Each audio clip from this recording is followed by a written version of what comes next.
the only way I know of that you can attain actual, tangible spiritual realization. It's the only thing that worked for me.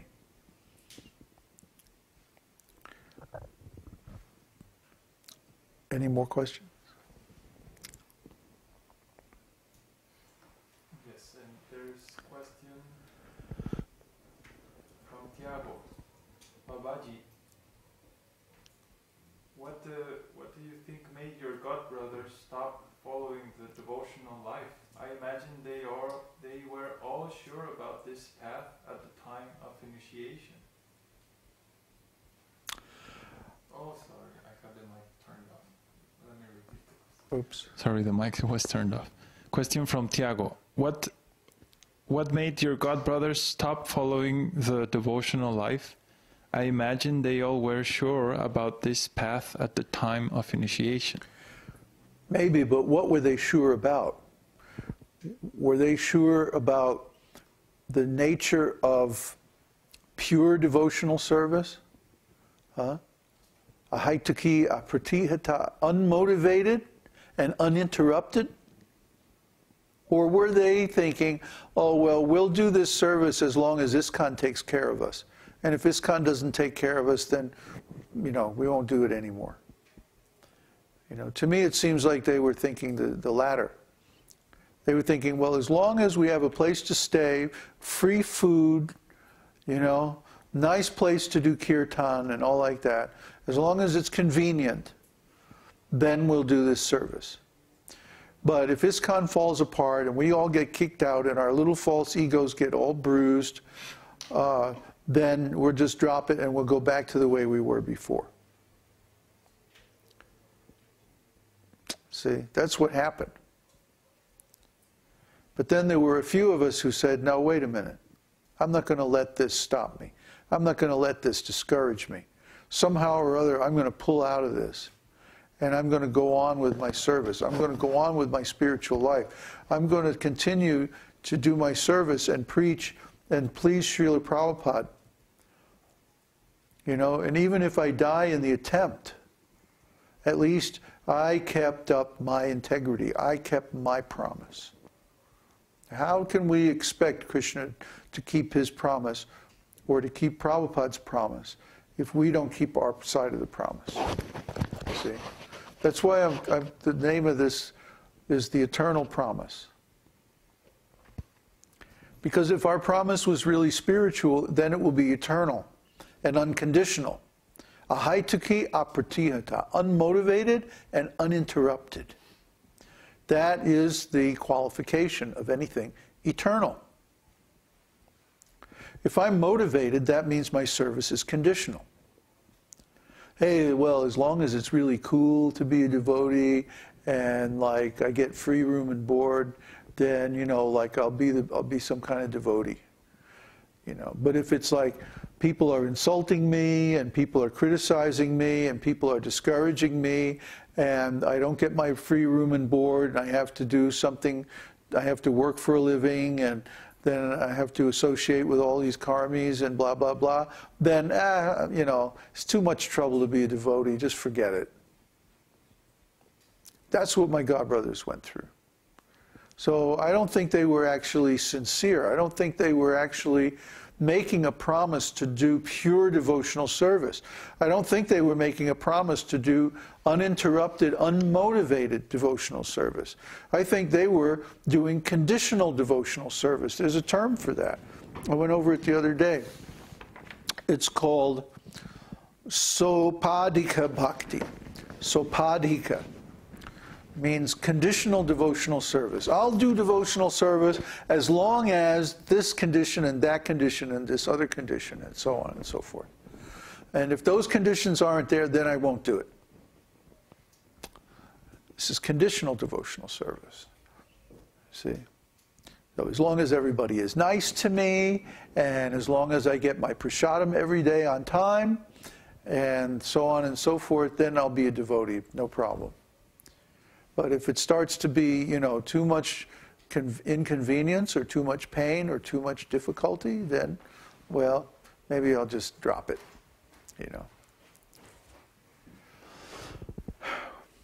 There's a time in every devotee's life when Krishna decides to see what he is made out of and tests the devotee. You see?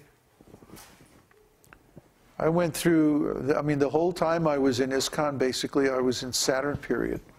And I have a really bad Saturn placement in my chart. So I suffered like anything. It was horrible. But I still didn't leave. You know, I kept up my service. And then even afterwards, when finally it just became impossible to stay in ISKCON anymore, I still continued my service. At least I was writing books and I was doing other things, planning that someday in the future I'm going to preach. And then finally I got through all my negative feelings about being a devotee and stuff like that. And I got to the point where I could actually start preaching again. You know, and then I got the opportunity to just leave everything and go to be a full-time devotee again. And I did it. You know, and I didn't look back. I never wavered from that. It's not like I ever sat down and said, no, this is too hard. No, I'm going to go back to being just a slave in somebody's factory. You know, I never did that. So, you know, to me, when people whine and complain and they ask, you know, well, Babaji, can't you fix this for us, you know, or can't you do this for us, without offering any solution or any help, then I have to wonder, are they really sincere? You know? What are they going to say when times get really rough? Oh, it's too hard to be a devotee, forget this. Let's just go back to being enjoyers, you know, piling up karma in the material world. I don't want those kind of students.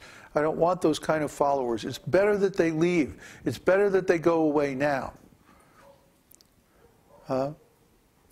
Because then that's just less hassle and less heartache and less difficulty for those who really are sincere. See? If you really want to be my disciple or my student, if you really want to take initiation from me, then you have to follow the same example. That you have to keep going even when it's tough, even, you know, in the face of impending death.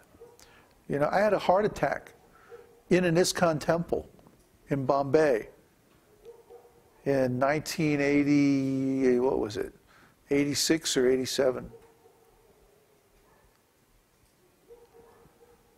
You know, I had a near-death experience. I left my body. I went to the spiritual world. And Krishna, Lord Jagannath, was there. And he told me, oh, you have to go back. And I said, no, I don't want to go back. I want to stay here. And he said, but I have so much more service for you to do. So what could I say? I had to go back, even though my body was all messed up and it was really, you know, a lot of trouble. So if Krishna wants us to do service, then what's holding us back? Why are we stopping? Why are we trying to get other people to do service for us? No, we should do service for them. See? That's what Krishna wants. Krishna wants us to serve our spiritual master. He wants us to serve the other people in our life, you know? Maybe not, you know, until it hurts us, you know? But sometimes it might happen. We have to be ready for that. We have to be ready to make that sacrifice. Ideally, devotional service should be a joy, you know, and it should be wonderful. But sometimes there are problems, and those aren't always our fault, you know. But that doesn't mean we should give up our service just because it's not convenient or easy. No. Because that's what makes the difference between the people who don't make it, who fall down, and the people who do make it, get all the way to pure devotional service, complete self-realization. Is that they don't give up. So you don't give up either. Is there another question?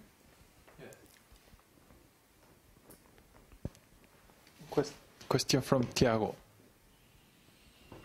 Oh, where was it?